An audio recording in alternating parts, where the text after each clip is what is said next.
Okay, so let's take a look at the last factor, soils. So if I'm going to be delineating a wetland, I'm going to be doing transect across my area of study. But for these intents and purposes, I'm just going to be doing it right here within the wetland, so it'll be pretty obvious. What's most important is looking at the top 12 inches of soil, but if you look in the Army Corps of Engineer guidelines, by legal definition, you need to go down about 20 inches. I'm just going to go down superficially a little bit here.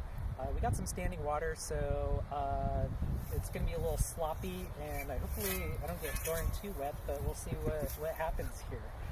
So I'm just going to dig a little bit of a hole and pull up this plug of soil, and I'll go over just a few quick things. So let's take a look and see. Don't laugh at me if I fall in. We're on a little bit of a shaky bog here.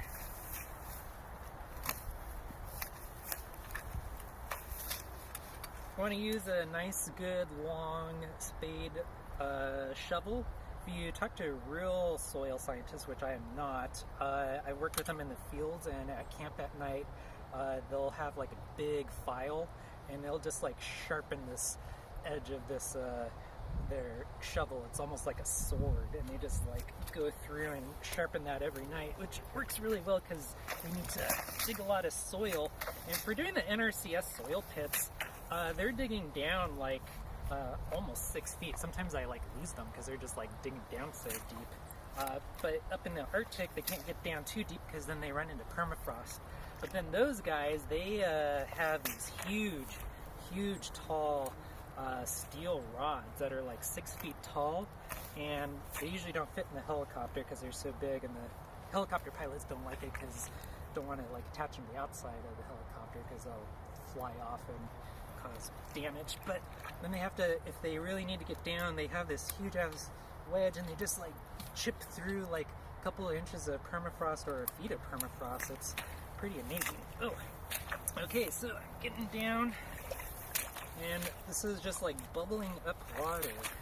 Okay, got these sides down. Let's get this last side, this last plug.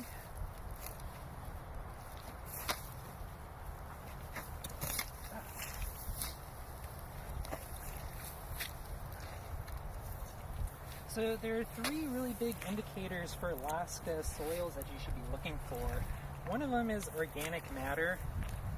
It's really indicative and really restricted to Alaska, where you could get several inches, like 6 to 12 inches of just pure organic matter in the wetlands, because as I mentioned before, that decaying decomposition just doesn't happen.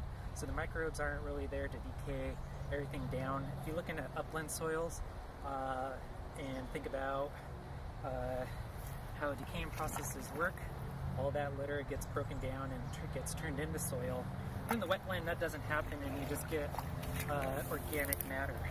The other thing to be looking for are chemical processes, and you're going to be looking at the color of the soil. You're going to be looking at reds, and you're also going to be looking at blue-green colors.